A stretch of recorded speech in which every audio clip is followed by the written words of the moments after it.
From KPFK in Los Angeles, California, Valley Free Radio in Florence, and WMBR in Cambridge, Massachusetts, WNUC in Detroit, and BikeTalk.org worldwide, this is Bike Talk.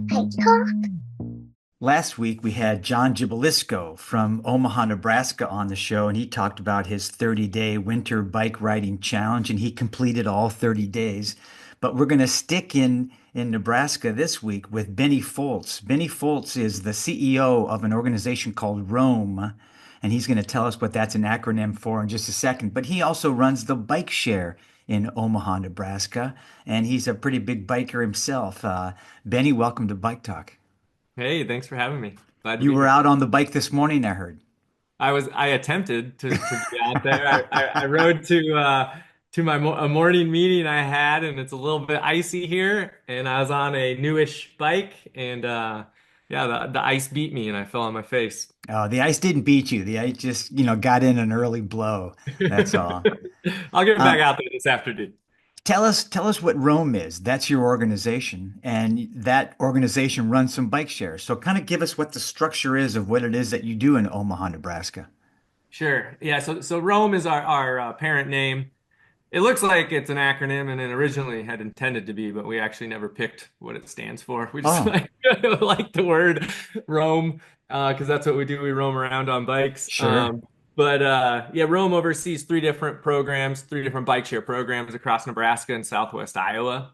So we have one in Lincoln, Nebraska, which is our capital, and that's called BikeLNK or BikeLNK. And that's And where the college is, right? There's a college in Omaha. I mean, in Lincoln. yeah, that's where Yeah, the Cornhuskers are, the right, UNL. right. So it's very Which university is part of the focused. Big Ten, right? It is part of the like Big 30 now Yeah, the or big, whatever. right. And yeah, so it's very university downtown focus. It's got 125 bikes and 25 of them are electric bikes. Wow. And, Okay. and those 25 do about 80% of the trips. So Oh, really? Interesting. yeah, Okay. yeah, we know the e-bike is where it's at for bike share. And then our flagship program is in the Omaha Metro, which is called Heartland Bike Share. And that covers 125 square miles. It's over 80 stations, over 400 e-bikes. We relaunched as all electric bikes in Wow. 2023, the first in the country to do so. And it's in Council Bluffs, Iowa, and then the suburbs and some rural areas. And then our third program is called Valentine Bike Share, which is in a small town in northern central Nebraska called Valentine. And it is the world's most rural bike share station. Oh, that's great. I've never, that's so interesting because we always talk about how bike share is an urban program, but to hear that this is the biggest rural one, what does that mean? That they travel longer distances or Well, they're, the rural component in Valentine is unique. There's actually a lot of tourism in this rural town, and it sits on one of the longest continuous rail to trails in the oh, which country one is called that? that's the Cowboy Trail. Oh, okay. It is beautiful. Um, and there's a large pedestrian bridge that's only accessible by foot or bike. So our bike share station allows folks to travel to that bridge because most people who travel there don't bring their own bike. Sure. And it's like 2 miles from the station. Oh, So that's great. yeah, there's actually only one bike share station in Valentine. And normally to make up a bike share program, you would want at least two or three. Right. But the setup there works out okay. Right. Well, tell me a little bit about how bike share works in Omaha, because Omaha, I've only been there a couple of times, but it's a pretty car-centric place, as well as, I mean, it's cold there a lot of the times too. And I know John Gibilisco can ride 30 days in the wintertime, but not everybody can. So tell me what the business model is like in Omaha, because of cars and weather and how it's going. Yeah. And I'll plug John's effort because that was a great thing to hear. Uh, Pedaling past 60 is That's his. right. But it is car centric. That's just Nebraska in general. I feel we currently are ranked 48th out of the 50 states in bicycle friendliness. Wow. We did move up from 49, so we're improving. But it's Slowly. yeah, and I have a driver's license and a car, but I try to ride as much as I can. But generally speaking, it's very car focused. and we don't have a lot of infrastructure compared to other metropolitan areas. Right. It's probably our biggest setback. We have a lot of trails, recreational trails that are, advantageous and safe to ride on compared to our streets. But the infrastructure in the urban core, and throughout the rest of the city is probably considered lacking. And that is, our surveys report the biggest reason people are not riding their bike is they don't feel safe. And how do you Sure. overcome that is you need more infrastructure. Right. The city is working on improving that. We have our first protected bike lane coming along with the streetcar, but it's not till 2027 or 2028 that it'll be done. But we have that, officially happening, which is exciting. So there are Right. some efforts. And I'm always a fan of, leading by example. So like, this morning I wanted to bike and people saw me biking. They probably saw me fall too, but well, that might have been a deterrent. But Nah. I really hope people get out and ride a little bit more than they always do, and like that will be a what do you call it? Like a snowball effect. Sure. Would get more people out, and then more people are riding, and then we'd get more people saying we need more infrastructure, and so it Right. goes. Yeah, totally. The more people on bikes, the safer it is for people who bike and all of that, of course. Well, you said earlier that your vendor of the bikes is BTS, Bicycle Transit System, and they're the same ones that do Metro Bike here in Los Angeles. And of course, Anne Marie Drolet, who's a mechanic for BTS in Los Angeles, works for them. And so you are part of this whole big family, it sounds like, of e-bikes and bikes and bike rentals. Yeah, we just joined forces officially with BTS last October, which is very exciting as our vendor. They've been our vendor for customer service for quite a while now, and BTS is amazing. They just only do bike share, so that's Right. that's great. So we're all in this industry now together, and they have well now programs all over the country that they are with. Right. So tell me a little bit about the usage. What kind of numbers do you get in Omaha, and what kind of people are renting the bikes? Are they y- commuters going to and from work? Are they tourists? Because that's what I often do. I use a bike share bike when I'm visiting a town that I don't know very well and I haven't traveled with my bike. That's usually my go-to way to get around town. Yeah, yeah. I mean, it's a lot to unpack in this question because, I've been doing this for about over 8, 10 years in Omaha too. And in the beginning, it was classic bikes only or, just a normal pedal bike in only recreational areas for the most part. Right. And it's evolved with all electric bikes now. Our core demographic, according to our surveys, is the aging population. Oh, But that's also who fills out the most surveys, so we know right. it's a little skewed. But Right. we're serving now all ages, which is great, all income levels, all for the most part demographics, which we weren't doing before when we just had the classic bikes because they're a Right. little chunkier, hard to pedal. Omaha is surprisingly hilly. Most Yeah, people that's do. what John told me last week, and I don't remember that. And of course, I think of Nebraska as being fairly flat, but Yeah. I live in LA. What the hell do I know? We hear it all the time. And Nebraska is for the most part flat, but in Omaha we have rolling hills that are tough in the winter, tough in the summer, just tough in general. And the e-bikes just obviously help you tackle that with no problem. Um, and then the way that we lay out our footprint of bike share stations is primarily at a public transit viewpoint, Yeah, right? Like first mile, last mile.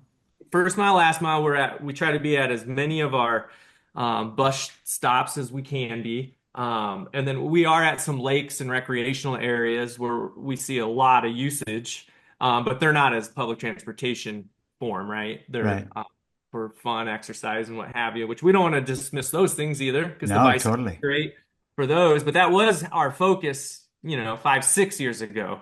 But now it's just completely shifted. Everything Wow. we're doing is to get someone from point A to point B, And you right? think that's because of e-bikes? Yeah, in Omaha, I think that's been the game changer. Right. Uh, I think not having a lot of infrastructure is already a uphill battle, and then to somewhat alleviate that uphill, the e-bikes have helped significantly. Um, I do think people feel more confident once they are comfortable on the bike in riding with traffic, which we have to do quite often. Right. We do have very wide streets, though. Some would argue that might make it actually more dangerous, but um, there's a lot of room. There's a lot of room for infrastructure. But So then it's just really political will, to get that infrastructure or to get that excess space uh, uh, focused on multimodal transportation. yeah, yeah, and there's I recognize that not everybody is riding right now, and so the city officials are not as eager to just put in a whole bunch of infrastructure because they're not wrong when they say less than 1% is riding, Right. but it's the chicken and egg dilemma. Um, and we have riders now though, which is really exciting that they wake up to go to work and they're using us year round as their primary Wow. way. And so That's if we have great. a station down or we don't have any bikes there, or if we have bikes but with dead batteries, like they're Right. letting us know immediately. And so we're now part of these folks' lives, which is Right. How exciting. big is your staff? I have 15. Oh, wow. Yeah, so Wow. three operate in Lincoln, and then the rest are based in Omaha. I don't have any boots on the ground in Valentine. If the station goes down, I actually FaceTime with the mayor and walk him through the issue. That's great. That's Yeah. great. Uh, how much does it cost? And is there a monthly pass or Yeah. how are people paying for it and using it? Great question. So I haven't raised rates since well, in 3 or 4 years, actually. I didn't raise rates when we went all electric, and I never charged more for the e-bike. I just found that to be another barrier. Right. I mean, our fundraising focus is all in the underserved communities anyways. So I don't want to prevent someone from riding. Right. But we have three rate options, daily, monthly, annual, and they all give you unlimited 60-minute or less trips. Oh, good. I think that's important because the bike shares that do 30 minutes, that's not enough time. It Mhm. always takes me a couple of minutes to get the bike out of the stall and to get it going and raise the seat or whatever, and then to kind of figure out where I'm going because I'm in a strange environment usually. And then Yeah. after about a 10-minute bike ride, I have to start looking for another dock to drop it off because I don't want to pay the extra charge. That's how cheap I am. Yeah, no, you're spot on though. And we tried 30 minutes, and for those reasons and some others, we are pretty firm on 60 minutes, especially given our footprint and how close the other stations are. I don't like per minute charges. I feel like it's rushing people and it can Yeah. create an unsafe ride, and it's another thing to worry about. So we're pretty firm on the 60-minute. Um, and the daily pass, which gives you unlimited 60 minutes for 24 hours, is $16 or $15 plus tax. The For only $5 more, you can have a whole month pass, so 20 Oh, wow. bucks. Right. Yeah, and keep in mind it's the Midwest, so lower cost of living. But and then an annual pass is $156, which breaks down to 13 a month. Um, and that's unlimited 60-minute or less trips, right, for the whole year. If you cannot afford that, though, we give you an annual pass for $5. And Wow. we call it what we've coined a reduced cost membership program. It used to be called equity program. I mean, we consider it an equity focused program. And that's a big part of who we are and what we do. Right. We feel we were one of the innovators in this area. We created a library pass program back in 2017, 2018, um, which a lot of bike share programs now have, or if you have a library card, you can go check a bike share bike out using your library card. Oh, for free or just you can use Yeah, that as your. that one's for free. Wow. Um, I love that idea. yeah, so that's cool. And then we partner with a lot of local nonprofits on distributing these RCM options. Right. And then it gives me a chance and my staff to go meet the nonprofits and then the potential riders and show them how to use the bike share Right. station and the Right. bikes themselves. That's our biggest hurdle. Right. People see the stations and they don't think it's for them, Sure. and that frustrates me. And so like that's what I spend a lot of time doing is trying to educate. I want to always meet people at the stations and then go for a bike ride with them so they can get Right. comfortable.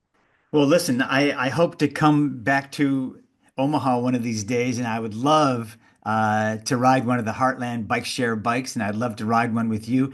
I think going on the Cowboy Trail sounds like a blast. I'd love to do that. And thanks for opening up Omaha and Lincoln to bike share. And thanks for coming on Bike Talk, Benny. Yeah, it was a pleasure. Thank you. Benny Folz from Heartland Bike Share and Roam in Omaha, Nebraska.